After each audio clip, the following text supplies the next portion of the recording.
Welcome back to the Honest Work Show, episode 4. Welcome back. Read, weekly quote. Silence is golden. That's why it's so uncomfortable. Who said that? I have no clue. Helen Keller. See, I've always been told you have 2 ears and 1 mouth for a reason. Silence is always better. You need to listen.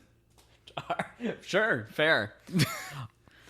All right, so what's going on in our lives this week? What's new with you, bro? Reed, we went to Mass last Sunday together. Yeah. I'd like to talk about that a little bit. I had probably the wildest hour and a half of my life, that Mass included, but also it's Girl Scout cookie season. True. Yeah. True. What's your favorite? Dude, top 2, I would say the tag-alongs, the peanut butter with the chocolate on the outside. And then it's not politically correct anymore, but Samoas. I think they're called Caramel Delights now. Dude, those were always the GOAT for me. Mine are definitely Thin Mints. Those go crazy, especially when you throw them in the freezer. Oh Oh, yes. man. Yeah, Thin Mints are crazy. Are you a toffee person? Not really. See, I always kind of like the toffee ones too. They were pretty good.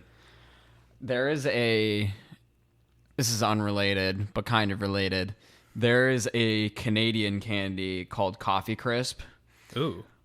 I didn't really like it growing up, so my family's Canadian, and we would bring back, we would get Smarties. So a lot of people don't know, this is made by Nestle, but you can't get it in the United States. It's essentially M&Ms, but they're just 10 times better.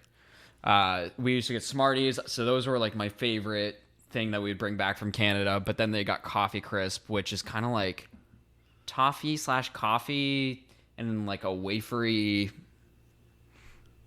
just like a wafery candy, and it's just so good. But yeah, all the good candy you can't get in the US. The other thing that was way better were Canadian Oreos. Ooh, okay.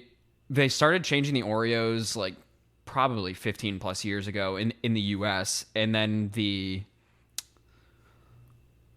inside was just not as good. It was just kind of flat. In Canada, it wasn't as good? In Canada, it was better. In the US, it was not as good. I would assume anywhere outside of the United States, everything tastes better because it's made with better ingredients.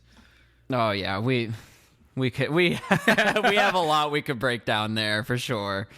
But yeah, man, and then we got this cold front coming in to Ohio here. Oh yeah. And people are losing their fucking minds today. We're supposed to get 8 to 18 inches of snow. We're still dependent on, obviously Mother Nature needs to do her thing, but it's honestly pre-COVID how people are acting at the stores. It's insane. Yeah. So you were saying you saw some people going to the grocery store earlier, right? And it was they said you just couldn't go in. Yeah. I'm very regimented on my weekly schedule. I go to the grocery store every Friday, and you would think an apocalypse was coming. How long a normal wait is at the store, it was 10 times busier. It was insane. This is not new.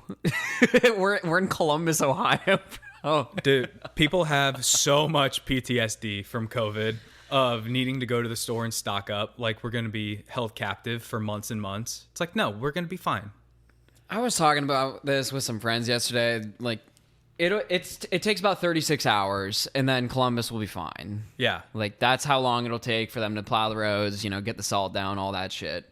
But I have some friends down in Texas, and they sent me some pictures and videos, and it does look crazy down there. They had, I think, some snow, but then they're also, it's raining today, but then it's going to freeze back over, and yeah, Texas just can't handle you get an inch of snow, it's fucked. The South is about to get butt fucked by a foot of ice.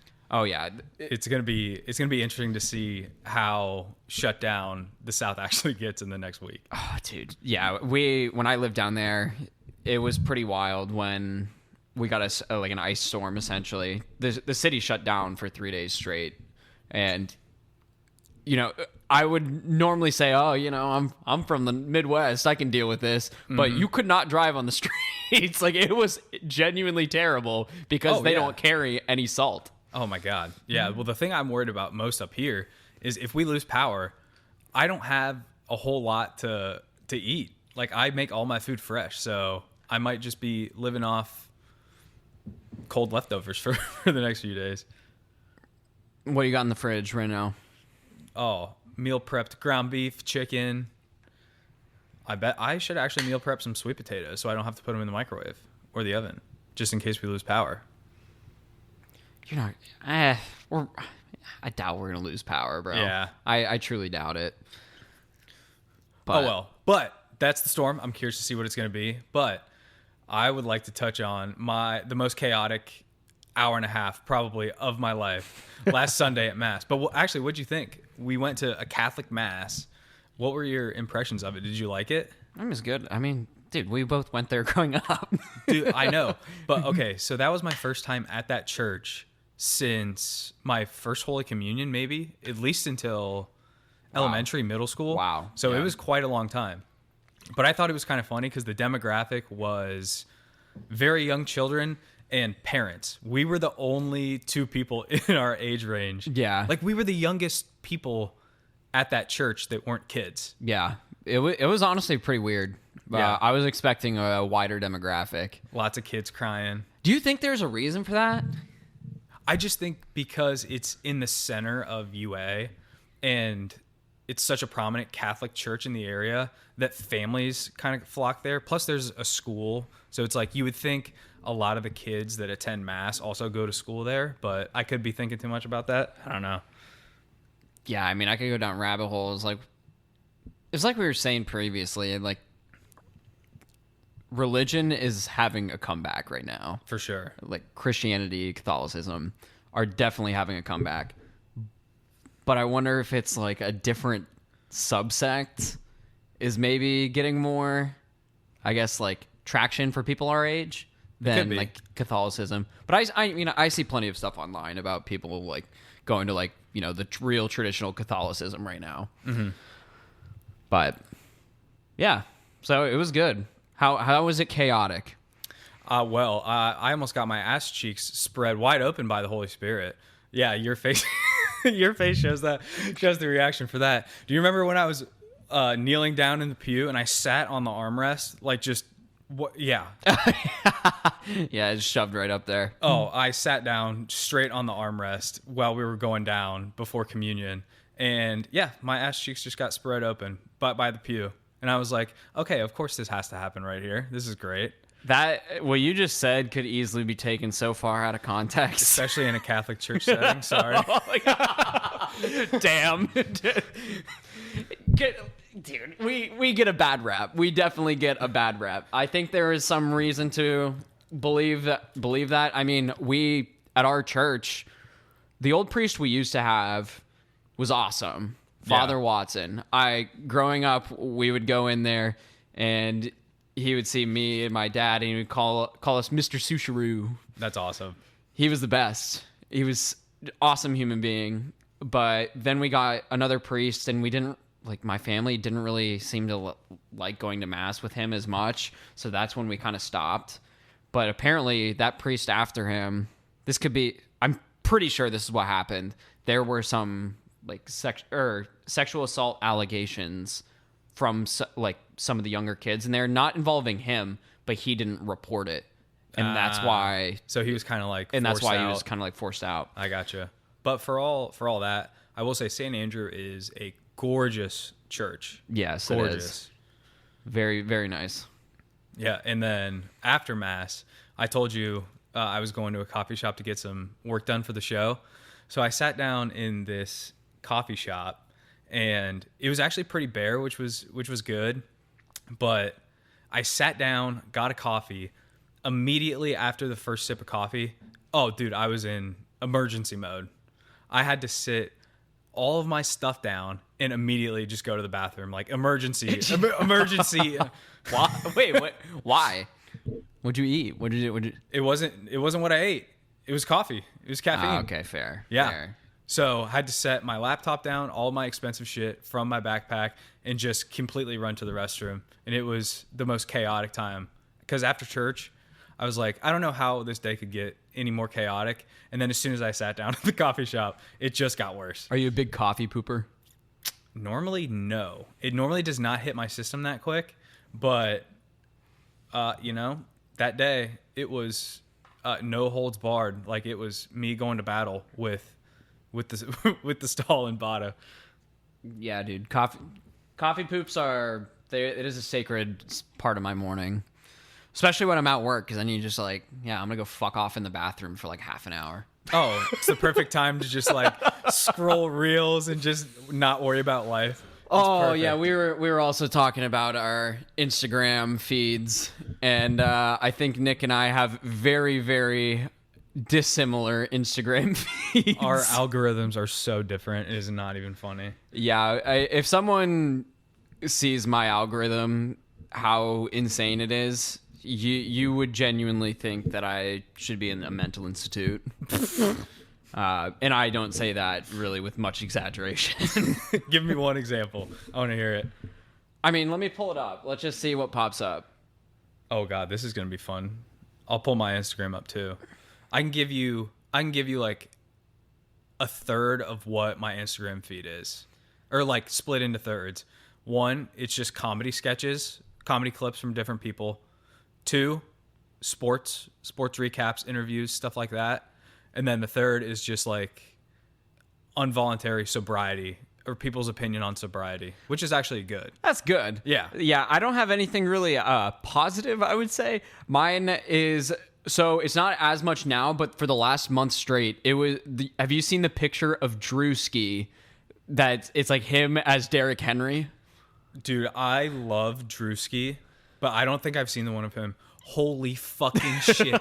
No way. But I went into my feed and I just searched up Drewski Ravens, and then I just kept pressing the interested button. So I made it, my whole feed was just the Drewski. Oh my God. Ravens memes. I've got Alex Jones, me gaslighting myself to live another day every morning. Oh my God. My feed is crazy. It's just super shitty, insane brain rot memes. Oh my God. I think my favorite video of Drewski, have you seen the one of him with the Alabama fan? Is him in whiteface? Yeah. Yeah. Drewski is one of a kind, dude. He is hilarious. I loved Drewski at the ESPYs when it was Shane Gillis. Have you seen that? Shane Gillis? No, I don't think I have. So it was Shane Gillis hosted the ESPYs, I think, last year. Yeah. And he did his whole monologue to start it off. Okay. And so he just goes around saying like the different athletes that are there. And he then goes to... So do you know Matt McCusker? Also no. Okay, so Shane and Matt have their own podcast. He's another comedian. Oh, okay. So Matt and Shane's secret pod. Shane, what did he say? It was, I want to welcome like 3-time WNBA All-Star Brittany Hicks, and it goes to Matt McCusker's wife in the crowd, and it's showing. This is just his buddy's wife, but it's. It says that she is a 3-time WNBA All-Star. Oh my God. She's not at all. Yeah. So then he comes back and he's like, yeah, that's just my buddy's wife. I knew none of you knew any WNBA players. That's so the whole crowd is cheering. Oh my God. Oh yeah. If you have not seen that, that is a fire, just 10 minutes of comedy. Oh, I need to. It's so good because the crowd just got so awkward, but Drewski was there and he was laughing at some of the jokes, and Shane's like, oh, who's laughing? Oh, you Drewski. Okay, this is off the wall question. We're talking about comedy, Shane Gillis. Do you think if you had 20 minutes on an open mic, if you could prepare for it, you would do well at it? I think I could. I think it would be so fun.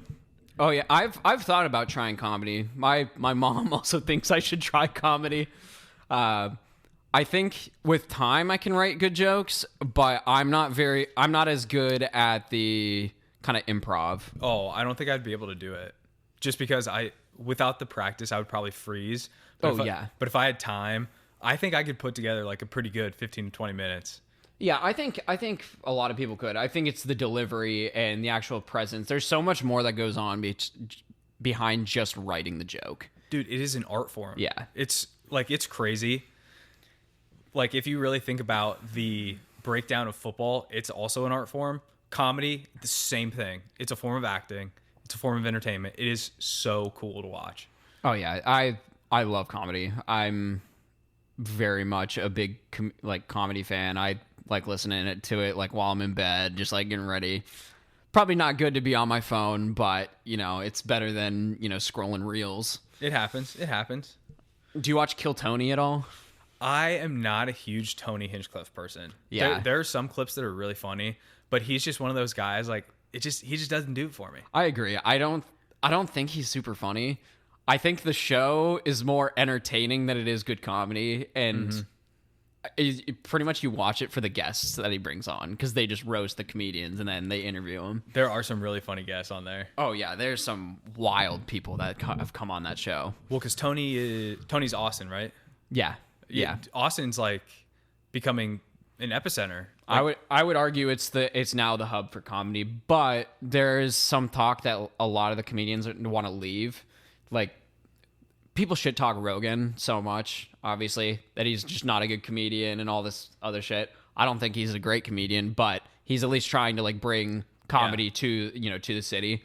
The Comedy Mothership, his place is sick. It's awesome. Have you been? Yeah, I've been multiple times. Ooh, okay. Super cool. So I saw,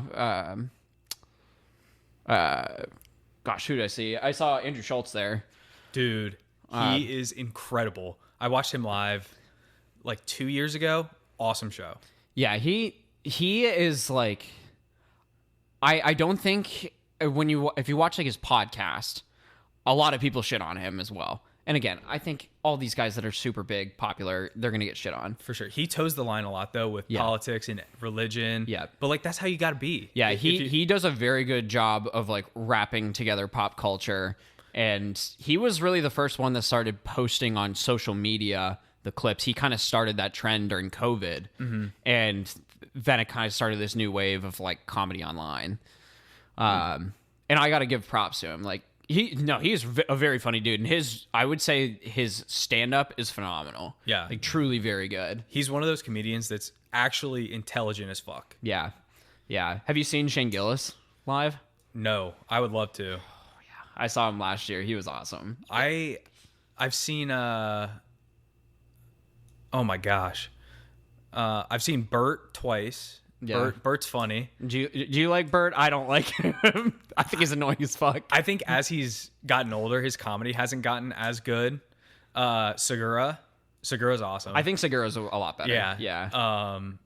I saw Schultz, and I saw Nate Bargatze up in Cleveland. Oh, nice. Yeah, but Bargatze, even though he doesn't curse or anything, he's so fucking funny. He is.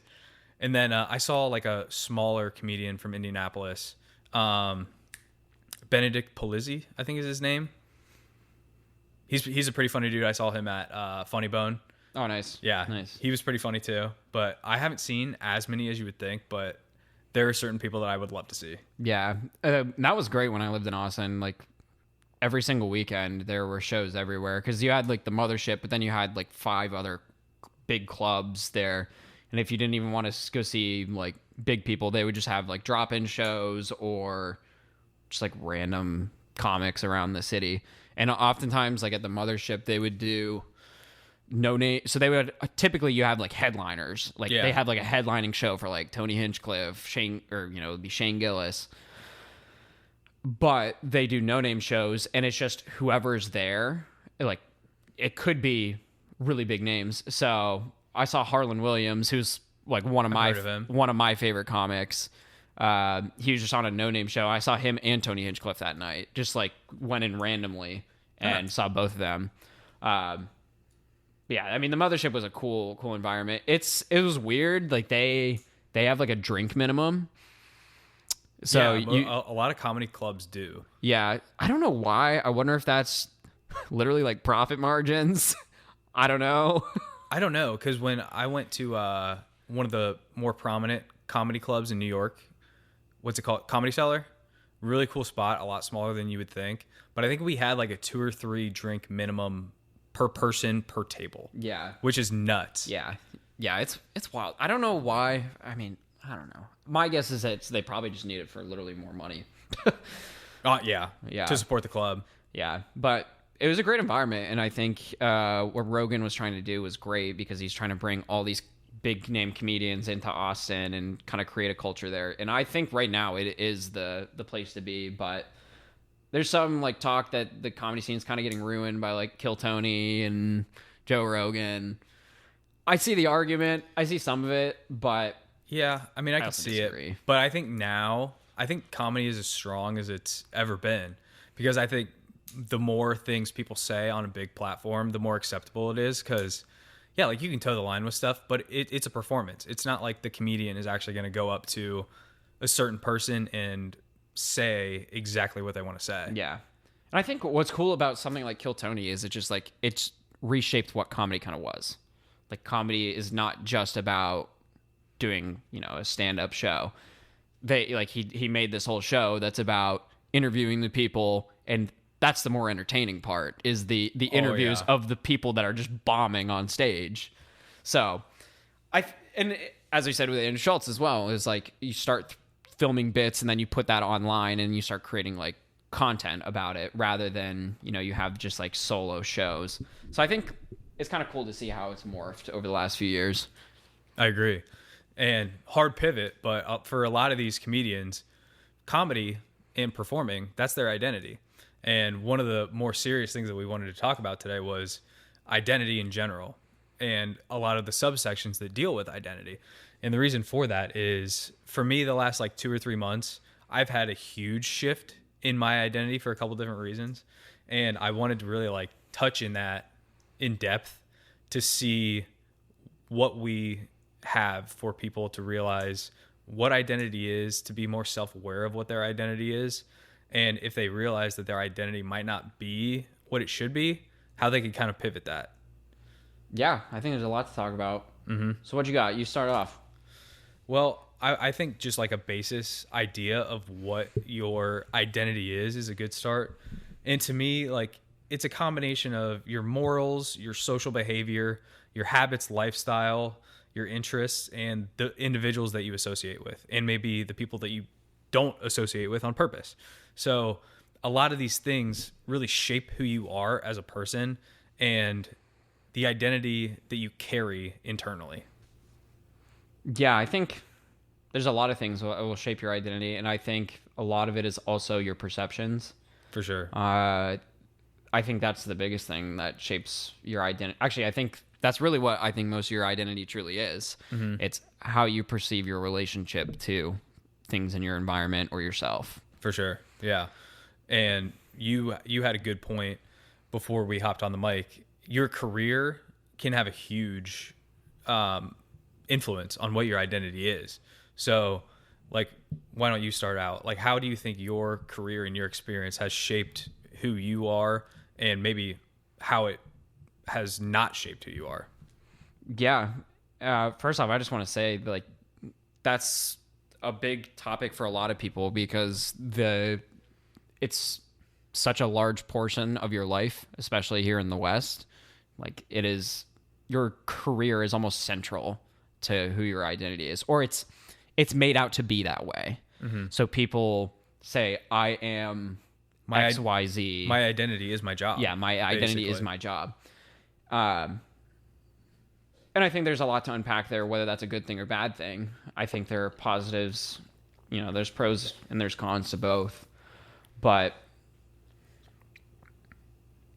I just got off track. I just had a brain fart. You're good. I guess I can kind of kick it off. Like, this year in April will be my 4th complete year in a sales forward role.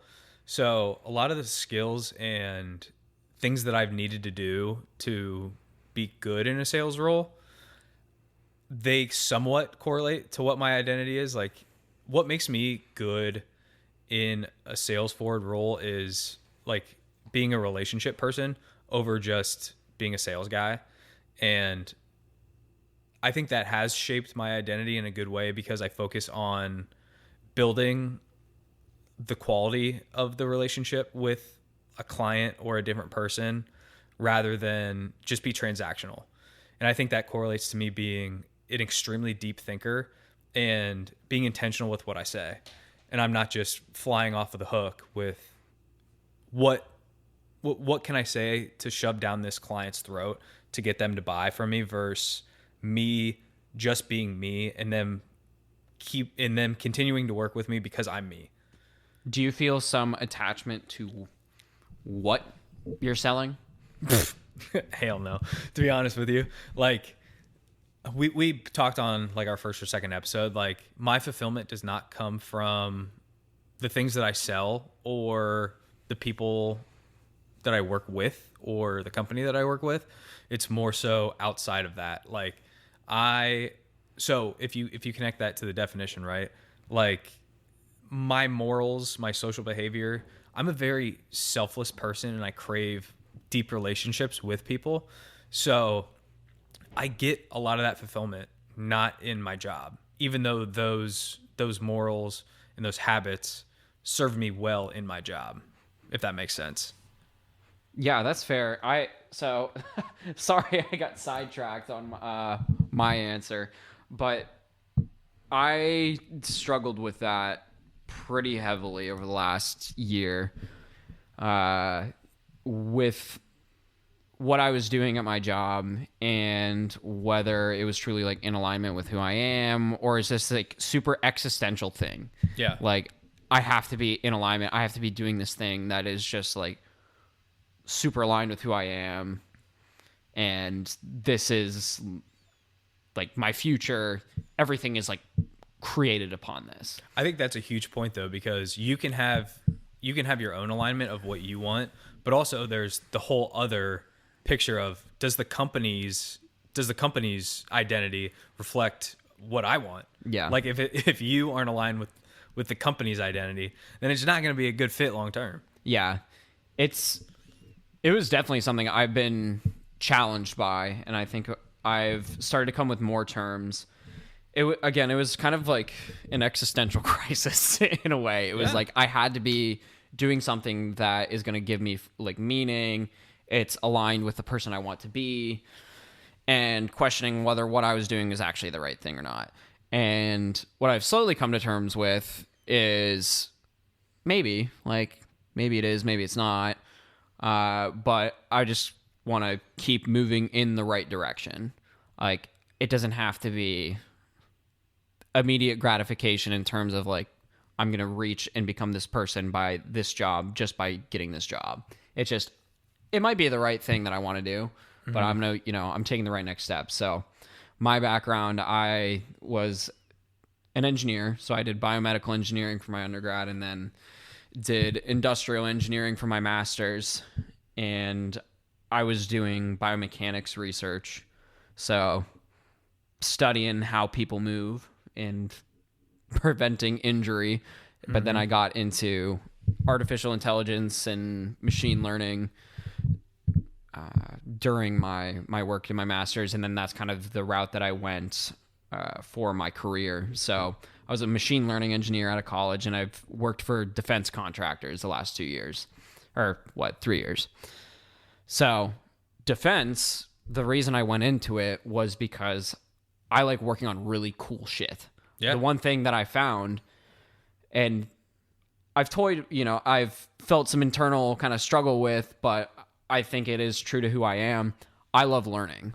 I love doing research. I love like reading research papers, and I love solving problems and like trying to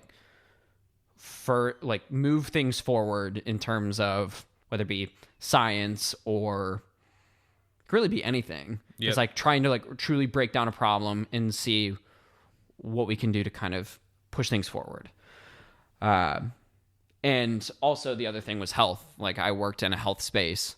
So my first job was not so much health related. It was like mission planning with the military. Yep.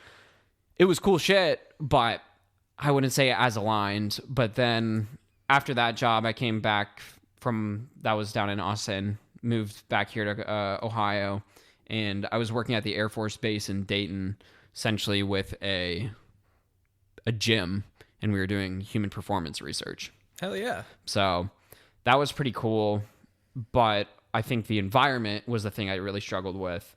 I hated being in Dayton, Ohio.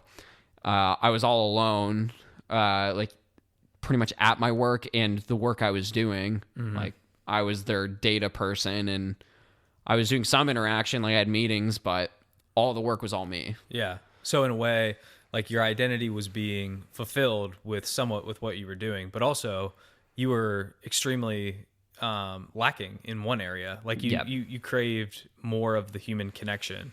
In that. And was that next step for you trying to find a location that you just had more connection with people to get your identity in that direction? Yeah, and I like to think about that as that way, that I'm doing the right thing because of that. Trying to spin it that way.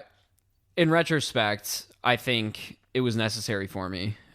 So it was really hard. Like I said, I was all alone. I was out in Dayton. It's like an hour away. Didn't really have friends there. So I would come back to Columbus like every weekend, see my friends. I had no reason to want to be there. For sure. So it was like, I came back and I was like doing like health work, but then also like the technical side. So it was like a good merge between the two, but I still wasn't feeling fully fulfilled.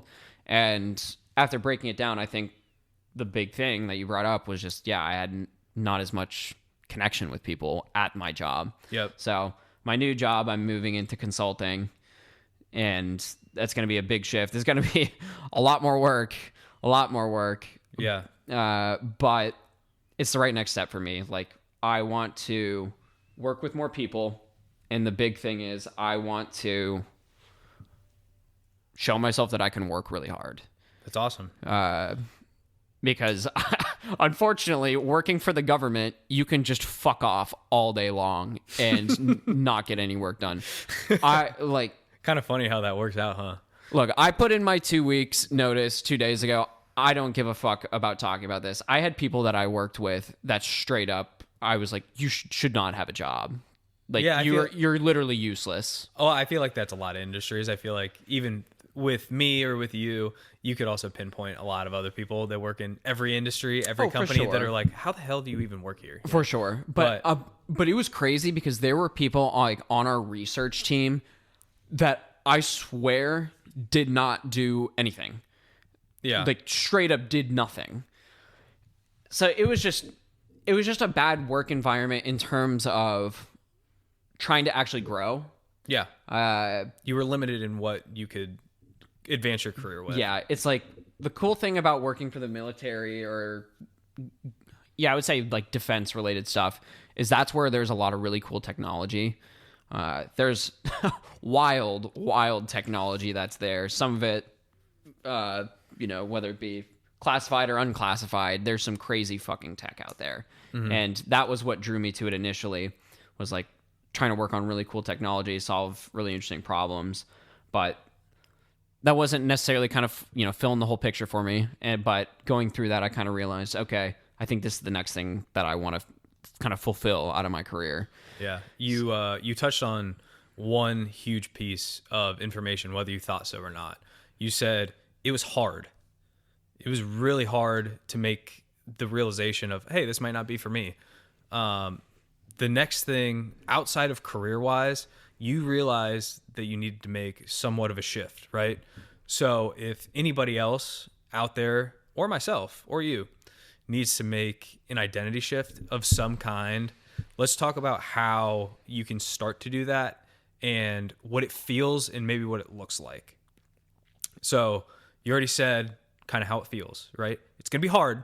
It's going to be wildly uncomfortable because you're not used to that. You're not going to be used to going out and trying to be someone else that you haven't been before. It's like the health and fitness thing. If you want to be in better shape, you're going to have to go on a different path than what you've been doing. And for someone to switch their identity, you're going to have to associate with new hobbies, with new people, and change your morals to a certain degree. It's kind of shifting who you are as a person in a way.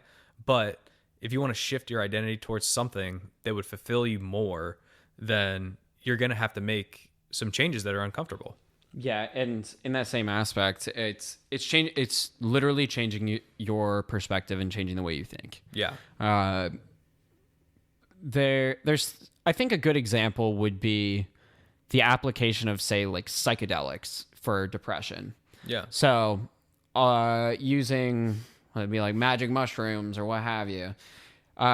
People who go into these experiences, oftentimes, like, whether it be guided or with a clinician or just on their own, don't not a doctor. People who go into these, they're still the exact same person before, but what happens is they go through and their brain kind of shows them all these different aspects of like different ways of thinking at like this is what you're dealing with, but looking at it from this new angle, and coming out of it, they have a new relationship to who they are. Yeah. It's rewiring the brain. It's changing your perspective on how you look at things, but it can completely, solve depression for some people, or put it in remission, improve it, what have you. And why is that? I think a lot of it is just how you identify to these different things in your life. So maybe your identity could be not so much about your environment, but like, are you happy with who you are? That could be... That's huge. You can change that. It's hard. It's very, very hard, but it's all about understanding that it is your perceptions and your thoughts about specific things about you that will shape your identity, how you feel about yourself. So to change that, like, it's going to take work, and you got to literally change the way you think. Putting it into the view of a listener, right? Look at yourself in the mirror and genuinely ask, like, are you proud of the presence that you have of yourself? Like, does your identity make you proud as a person? And transparently, I was not the most proud of the person that I was, like, at the end of last year. Reed knows, a lot of people close to me know, I went through something rather serious at close to the end of the year last year. And the biggest identity shift that I've made is I have put it as a huge priority to go closer towards my faith and grow in it every day. And that's been an identity shift for me, because for 8-9 years before that, I was not really a faithful type of a guy. I didn't go to church. I didn't read scripture. I did not practice what God and Jesus were preaching in real world situations. And in order for me to make that identity shift, I had to do different things. I had to actually put forth a lot of mental effort in reading the Bible every day, and I still have. It's been a huge cornerstone for me in changing my identity, and in turn, I'm probably a much different person than I was 3 months ago. Yeah, and as you said, you got to change your habits. It's the same thing. Yeah. It's no different. You're gonna feel an immense amount of resistance starting, because your brain is wired for predictability. Your brain wants the comfort. Yes. Your brain always wants you to go back to what you were before. And I think from a more spiritual, or whatever term you want to put on it, I think when people are going through this immense, whether it be anxiety, or discomfort, uncertainty, you've got to go through that. And I think for a lot of people, when you are feeling that, I think that's a sign. If you are being more intentional with things and you're feeling that discomfort, I think that is truly a good sign. Like, you're intentional, you're trying to push in this way, and you're feeling all this discomfort. Like, that is truly a sign that you're moving in the right direction. Now, getting through it, it's not easy. Yeah. It's not easy to do any of this shit. You should feel the discomfort. You should feel the loneliness. You should feel the why me aspect type of, like, why am I doing this to myself? Oh, because I want this at the end. It's not the easiest thing to go through, but god damn, it's worth it. Yeah, man. So you got anything else on that? Well, I thought it was kind of cool how we compared it to a football team. So instead of doing it for the example that we had, like, think about Ohio State last year. What weapons did they not have on offense last year? Like, we have Jeremiah Smith, Carnell Tate, Brandon Innes, and we have 3 to 4 incredible tight ends. What do you think Ohio State's offensive identity is? Throw the damn ball. Throw the damn ball, right? Sling it. Yeah, you have all of these components to use on your offense. Why are you not going to throw the ball? Ohio State's identity was a throw first team. Obviously, you need the pass and the run to balance out in order to be effective and all that other shit. But Ohio State has enough weapons to be a pass first offense. And comparing that as a person, you have to identify what are the components of my life shaping my identity as a person. If you think about it as this huge umbrella term, the top of the umbrella is your identity of like what you're actually projecting out. And all of these different components are the stem or anything else that's below it. All of these different components contribute to what your identity actually is, to compare it to a football team. Yeah, definitely. And the point I wanted to bring up on that is when you have an identity, I think there is something to be said about alignment. So doing the right things, whether it be who you believe you are or you want to be, doing things in alignment is ultimately what's going to bring you more peace. And I think whether it be joy, contentment, most definitely. But I think there's something interesting to be said. It's like if you have a poor identity of yourself or something, you don't like your identity, how do you act in alignment if you're not feeling that? So is that part of what the discomfort is? I think to a degree, I think you even have to solve that before you choose what your identity is, right? Like if you don't know yourself, that's where a lot of the front end deep work comes in.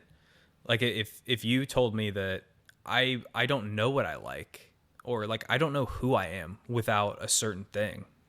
Like if you said I don't know what makes me happy outside of my job, then that's a big concern, because you're starting out at square zero of trying out all these different hobbies, interests, trying to associate with different people to see what works and what doesn't. Like what gives you that dopamine and what's like, I don't really care for it, right? So I think the first step would be have a good idea of what makes you happy outside of the obvious titles. Are you a son? Are you a mother? Are you a grandparent? I know there probably aren't many grandparents our age, but are you a sales manager? Put those titles aside. What lights your soul on fire outside of those titles in your life? And I think that's a really good starting point. Yeah, absolutely. And that's where I think it comes in with finding what your passion is. Yeah. It's truly finding that blend of the two of them. If you can make a career out of what you love, then that's like ideal, it's buddy. Truly the dream. Yeah. Because I think the reason career is so pivotal is, in a way, it brings meaning. You are doing some type of service. Well, ideally, you're doing some type of service to others, and that is like in its own way, can bring fulfillment. But yes, you're ultimately serving others, but you're doing it with something that you identify with, you care about. This is like within your values. Yeah, and I think that of what you just said does not discriminate of who you are or how much money you make, right? That passion for what you have, you could be a millionaire or you could be broke. I guarantee you there are people that are broke that have all the meaning in the world, but then there are some billionaires that are miserable. So it's about finding what actually makes you happy. Like, have you ever heard Hormozy? Of course. Yeah. So I listened to an interview with him and Tony Robbins. Oh yeah. Yeah, I saw this. Yeah. Yeah, the other day. And Hormozy, he works from the time he wakes up till the time he goes to sleep. He talks in the interview of how much admiration he has for his wife, how much love they have together. But he said like he has no real happiness outside of work. He said work is really the only thing that like makes me happy. And that goes to show you Hormozy, like serial entrepreneur, super successful, enough money to probably he has enough money for generations of grandkids if he wants it. But he doesn't have that thing outside of work that makes him happy. Yeah, and again, like, it's such an interesting topic because I like. Do you do consider it work when it is just so aligned with who you are and like what you care about? You know, Not. well, I think so. When I first started my career, someone said to me, "Work is work," and at first, it really pissed me off because I took it in my young 20s as work is work. Like, you should just put your head down, grind, and no matter if you're happy or if you're miserable, you should just do it because it's work. And that's what work should be. But as I matured a little bit and it took on a different meaning for me, I took it as like, work is work. Like, work takes work, meaning it should not be miserable. Like, you should go on a path that makes you happy, but like, it's a work in progress. Like, there's no end destination to it. Yeah, and that's where I think is what we touched on earlier. It's the right next step.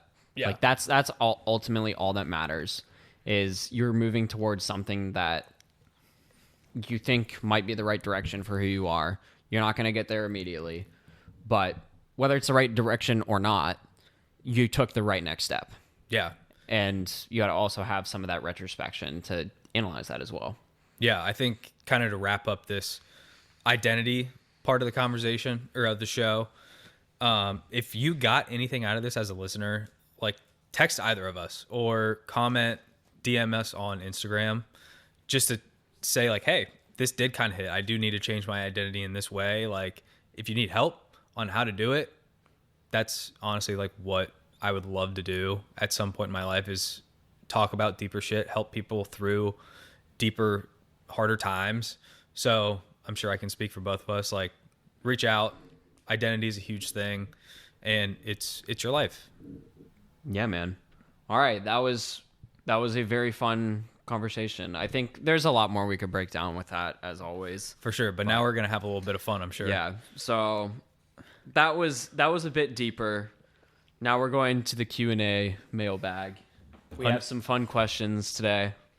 This is the unhinged fun part of the show that we both like. I posted posted on my Instagram hinged, unhinged, or hinge questions.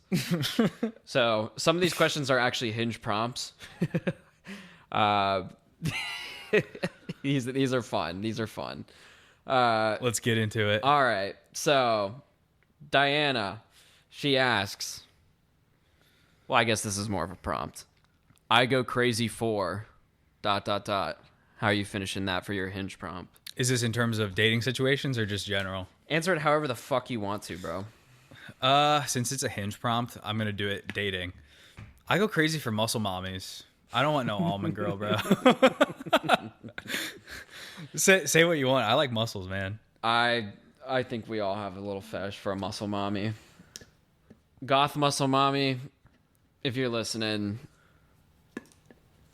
just hit me up, please. Goth please. muscle mommy. Yeah, I think Dyed jet black hair. Oh my gosh. Black Tattoos. skinny jeans, tattoos. Oh. Just slide into Reed's DMs right now. Oh. Is that what you go crazy for then? Goth muscle mommies? It's up there. It's on the list. 5'3" Latinas and redheads are up there as well. I also go crazy for 2 for $20 appetizers at Applebee's. We should do that sometime. You know, we would do sometimes. Some of my buddies and I, we would get dressed up in suits and we would go to Applebee's or Chili's. That's awesome. Oh, it was fire. The suit's even better. Yeah, we went a couple years ago. We dressed up in our suits, went to Chili's, and then we went to go see the Minions movie. In a suit? Yeah, it was fire. It's fire. Oh my god, that'd be awesome. All right. Diana also asks, "What's a hill you are willing to die on?" Oh fuck, I could name a couple for this one. Should we just go back and forth? Yeah, go for it. What you got? Okay, number one. Columbus actually has some of the best food in the country, but it also has some of the worst food that you could find. I prefer to be on the best food side of this. All right, this is gonna be a hot take. Tommy's pizza is fucking terrible, I think it's too heavy. dude. I It's just agree. bad. It is not good. Yeah, like I actually love pizza. Tommy's would not be in my Mount Rushmore for Columbus. There are way better places Not than even, Tommy's. dude. Not even close. Like Yes. Donato's kicks ass compared to. Donato's is so much better. Yeah, I think Donato out of the big chains, what's probably your favorite? The big. Would you consider Domino's a big chain Yeah, for yeah, Columbus? yeah. Just like a big like main chain, pizza place. Probably Donato's because I like the thin. I don't really like thick crust pizza. Okay, that's fair. Yeah, I'm Columbus style tavern. Like tavern's my shit. So, or Donato's. Yeah, Donato's is fine. I shit on a lot of the pizza here, but like if I'm getting it's drunk pizza or just I don't really give a fuck. I just want to get pizza. Domino's is always a good gig because it's so cheap. Yeah, it's Dude, it's cost crazy. effective for you sure. can for $20 you can get a large pizza, like 2 topping, cinnamon bites, the garlic breadsticks or the garlic bites, and a 2-liter. Like it's crazy. and delivered for probably like $20. Yeah, it's crazy. Insane. Crazy deal. Yeah. All right, what's a hill you're willing to die on? I got a couple more. I have a lot. So this one is just kind of central to who I am now. But Big Pharma is an absolute scam, and they do not want you to be healthy. They want you to rely on your drugs. That's me snapping in agreement. I agree. I have a lot of qualms. A lot of qualms. Yeah, well, Big Pharma, we just have a lot of unhealthy people in the country. It doesn't help that they just rely on these drugs to keep functioning. I have my problems with Ozempic. Really? I think the GLP-1s are very positive for people that are diabetic and truly need them or are truly obese. However, they do not fix the underlying problem. I read some article that was the weight gain after you get off of these things is actually crazy. Like, yeah. it's not a drug that makes you keep weight off. The drug itself helps you to suppress your appetite. Yeah. So that's fine and that's good because it helps for people that are obese. However, that doesn't the problem is people have horrible relationships with food and don't eat well. Goes back to habits. Yeah. If you remove the drug and keep eating how you used to, you're going to get fat again. Sorry about it. The whole thing with your health is it's not easy. It is not easy. But Big Pharma wants to make it easy so that they can profit off you. Yeah. I truly believe that. Yep. Truly do believe that. Well, yeah. Especially with my mom and learning all the cancer shit. Yeah. Yeah. Big Pharma is a scam. Your health comes down so much more to your general lifestyle and like your nutrition, your like activity levels, sunlight, all your sleep. Literally, that is so much more paramount than any fucking drug.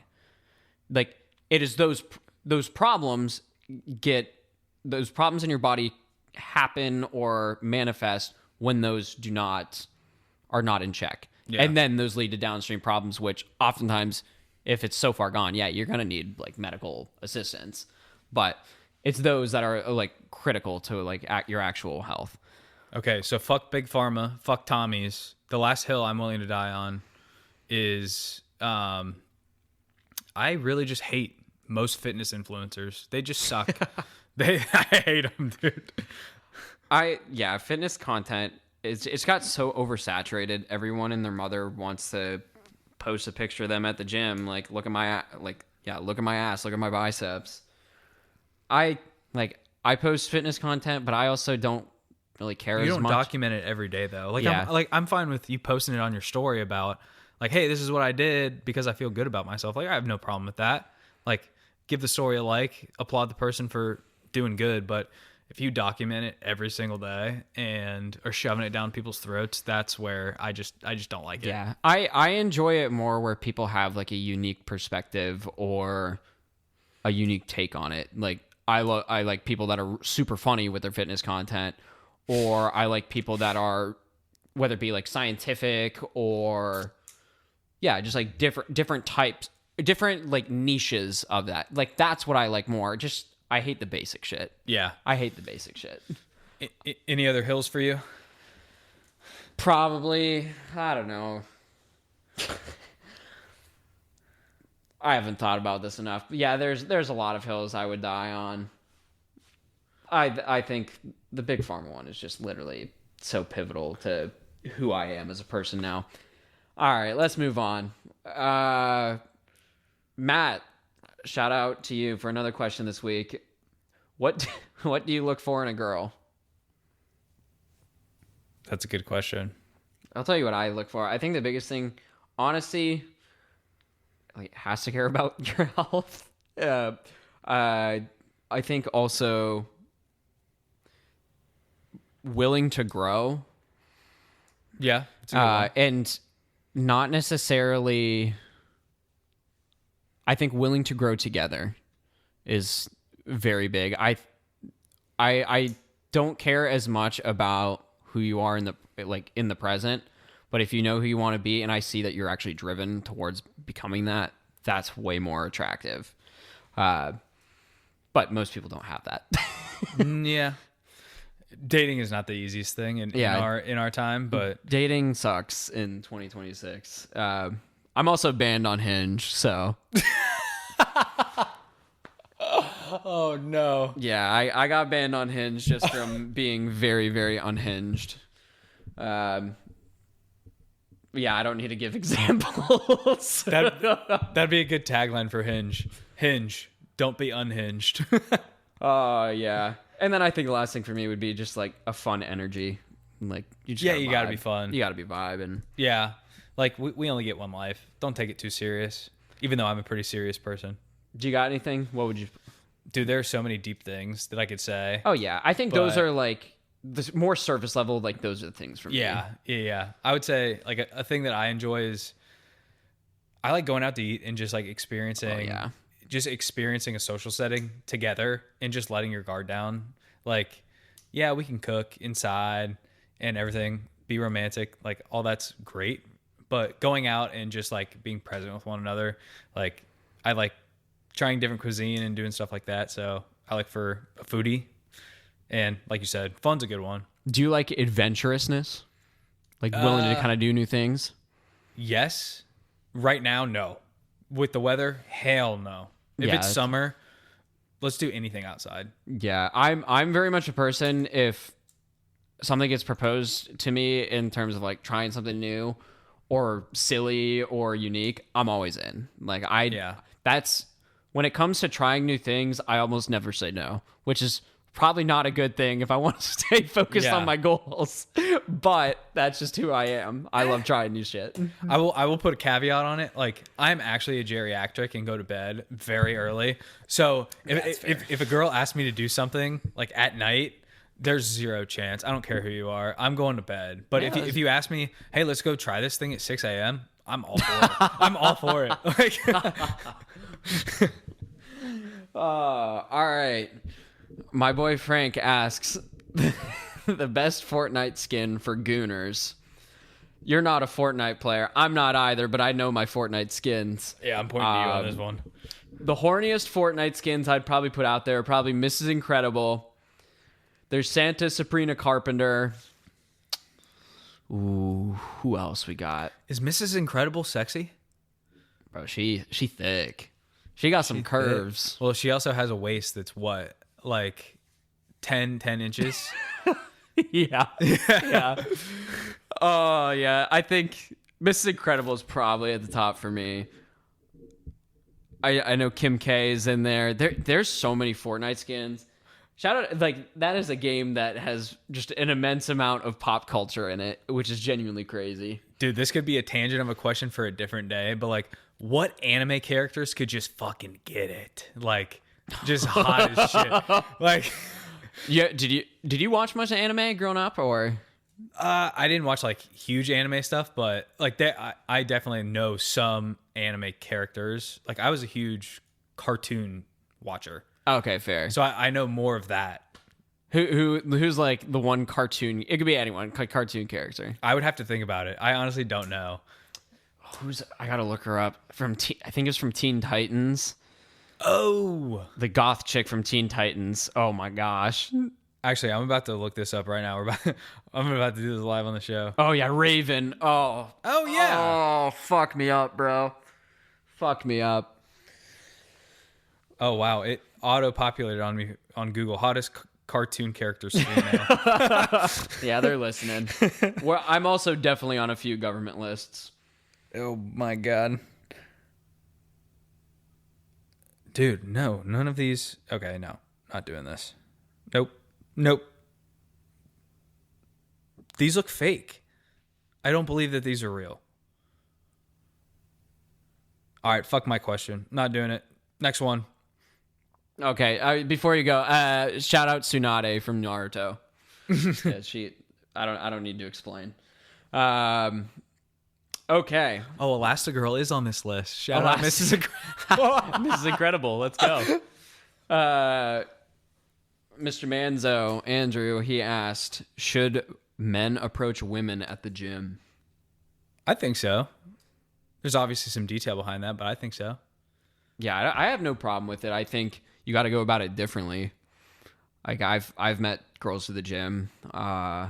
It's been more building a relationship beforehand, like actually meeting them beforehand, than rather just going up and be like, hey. Yeah, I think you got to establish like some type of rapport before. Yeah. Like, don't just randomly go up to someone and ask them out. It is also hard because you don't want to shit where you eat. Yeah, don't do that. Yeah. Well, you can, but it might just be awkward. Yeah. So that can be awkward too, but I also just don't care enough. Like, I don't give a fuck if I ask you out if you're not interested. Like, I don't. Okay. All right, cool. Yeah. Like, it's not going to make me feel awkward. I don't know. I think for context on this, I think there's better times and not as good times to approach women at the gym. Oh, definitely. Yeah. Yeah. I think timing for sure. Like, don't go in between sets. I don't think that's generally as good. See, I think you could go in between sets or like in between movements. Yeah, I think you can. I think you just got to be a little more aware. Catch her while she's warming up or like right after she gets done working out. Yeah, or like when you're finished, like, oh, maybe you're both walking out at the same time. Maybe ask for a little spot. All right, I can get down with Maybe. that. Well, it's like I'm making all these crazy faces and like noises. I don't know if she wants to see that. Yeah, I mean, see at your worst, I guess, at the gym. You're making the worst faces. Yeah. but- Also, if I'm dating you, you better be going to the gym. So Yeah. I don't really give a fuck. Yeah, I mean, to kind of spin this, I'm the worst person to hit on at the gym, if I'm being honest with you, because I don't really like talking to people when I'm at the gym. But to put it on me, there are better times and absolutely terrible times to come talk to me at the gym. Like on every workout, like I time my rest, like I'm pretty regimented, always have earphones in. So I would say it's hard for me. Yeah, I'm the same way. I think during my workout, not as between exercises, that's when I'll go talk with people. Yep. Mid sets, that's I just don't like. I want to get my shit done. Yeah, it's all right. There we go. Anything else to wrap things up, bro? Are we done with questions? Let's see if we got any more. I think that is all. Bum bum bum bum bum bum.